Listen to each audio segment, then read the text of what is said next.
Let's start out by talking about Trooper School. I know that's always a topic that is relevant and is necessary. So where are we right now in the current cycle? I'm happy to report we started a school March 28th. Very good. We have 57 cadets there this morning that are training hard, working hard, and looking forward to getting out in a couple of weeks. They're staying 4 weeks in a cycle. Because of COVID, we've modified some stuff, so they're there for 4 weeks, and then they'll go home and work out of the district that they're from for a few days before they come back for the next cycle. But they look forward to June the 30th is their big day. Putting this in the rearview mirror, because Trooper School is it's not a walk in the park, is it? It's not. There's a very strong physical component. We're a paramilitary organization, so a lot of structure, a lot of drill and ceremony, and things that the average person doesn't go through or hasn't experienced unless they've been in the military or prior police service. In comparison to an Army boot camp, with that being on one end of the military spectrum and BUD/S training for Navy SEALs at the other end of the spectrum, where does Trooper School fall? Well, having not completed either one of those trainings, but just from hearing from friends and other people that have been through it like I have, it falls in the middle there. It's a little bit ahead of your basketball camp in the summertime that we've all been to, and it's not quite SEAL training, but it's very strenuous, like I said, and very vigorous and disciplined, and it needs to be. In terms of need, you said 57 troopers in this class, or aspiring troopers that are in this class. Where are the needs right now in terms of number of troopers that you've got that are patrolling the highways and byways in Mississippi? Well, and we're at about 502 active troopers right now. So we're slated that we could have 650 if we had the budget for it and the available personnel to put in them. So there's a great need because we have people that are looking at retirement in the next few months, so we'll need to replace them. And then there's also just needs in the local areas where we have trooper shortages. And some of our districts, like the Batesville district, the Meridian district, and the Gulf Coast in particular, have great needs because of the volume of people and the number of troopers that we have working there. We would love to increase it, but all over the state, really, there's a need. So when we recruit, we don't have to recruit to just say you're going to one place or the other. We really have openings across the state. So you said about 150 shy of kind of what capacity could be if everything worked perfectly. I know that there were some, if not increases, it kind of at least returned to baseline for budget numbers this year. But where are you budget-wise in terms of if you could fill it out, how far could you get?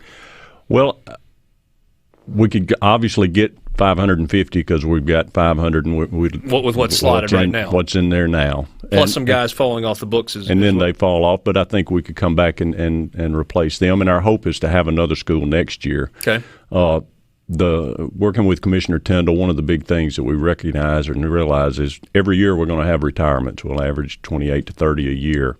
So we need to be replacing them yearly, and it takes time to grow the agency when you're graduating 40 and you retire 30. So you've got to have a steady approach to it, and you've got to do it over time because we didn't get here over time. We were at 640 in 2007. Okay. And then with the budget crisis and financial crisis, we only had 2 classes between that 2007 class and 2018. So the retirements didn't slow down, just our hiring did, and that's what brought us back to these numbers. So we're trying to build it up as fast as we can, but we have to do it over time. And we don't want to sacrifice any of the training or any of the things that they need to have and be able to do to come out. So over the course of 10 to 11 years, you were losing, on average, due to retirements, 20 to 30 a year, but only pushed about 100 new into the system? Yes, sir. It's pretty significant, and I guess makes up for the I don't know if shortfall is the right number, but being below the numbers that you were talking about kind of as the baseline in the mid-2000s. We're visiting with Colonel Randy Ginn.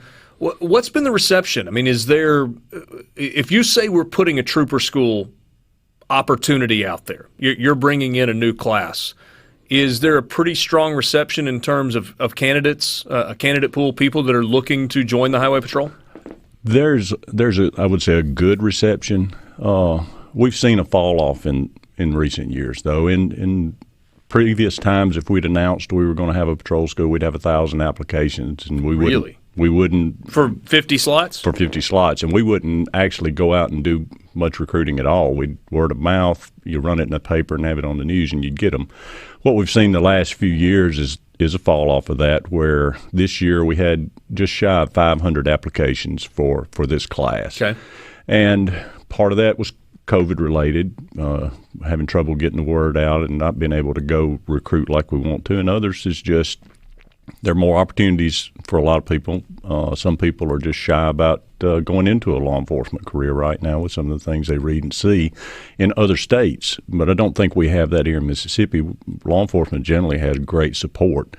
And one thing that we're trying to do is increase our visibility in recruiting venues, and make maybe appeal to a younger audience to prepare them at a younger age, or entice them at a younger age to give us a look when they get ready for a career in law enforcement. You know, it's funny. If you go back to the time when you and I were kids, I mean, hey, what do you want to be when you grow up? It was, I want to be a baseball player, or I want to be a fireman, or I want to be a police officer. And I'm not sure that that's the answer necessarily that you would get if you ask an 8-year-old little boy or little girl that today.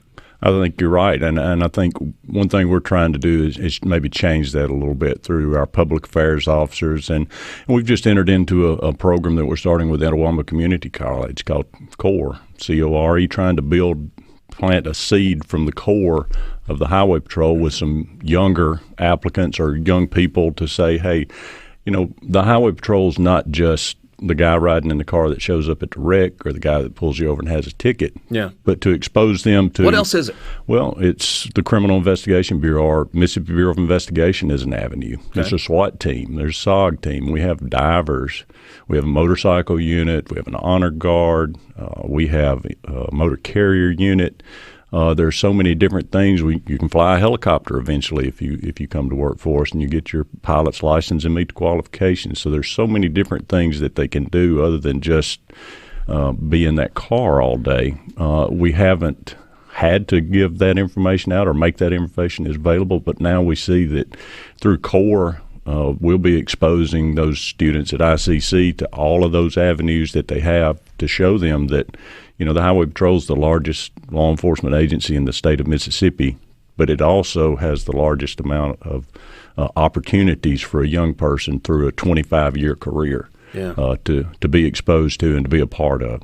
I am curious when, and I mean, this kind of only pops up when serious things happen, but interagency cooperation. Now, you just mentioned that MBI is under the purview of Highway Patrol, but when federal agencies are involved, what is the cooperation and kind of the interagency working together like when it's necessary?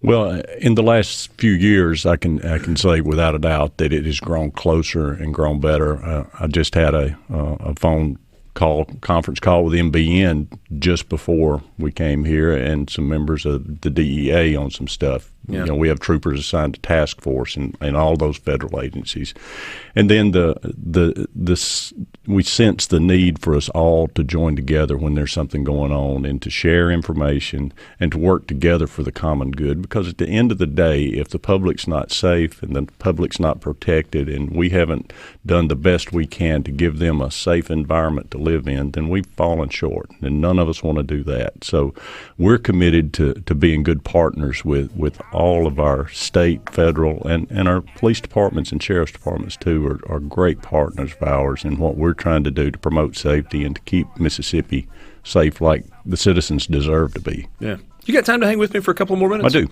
Very good. Colonel Randy Ginn, who is Director of the Mississippi Highway Patrol and Assistant Commissioner at DPS. We'll continue our conversation with him. We're going to take a quick time out. This is the JT Show. Richard Cross in for Gerard Gibert on this Tuesday. We will be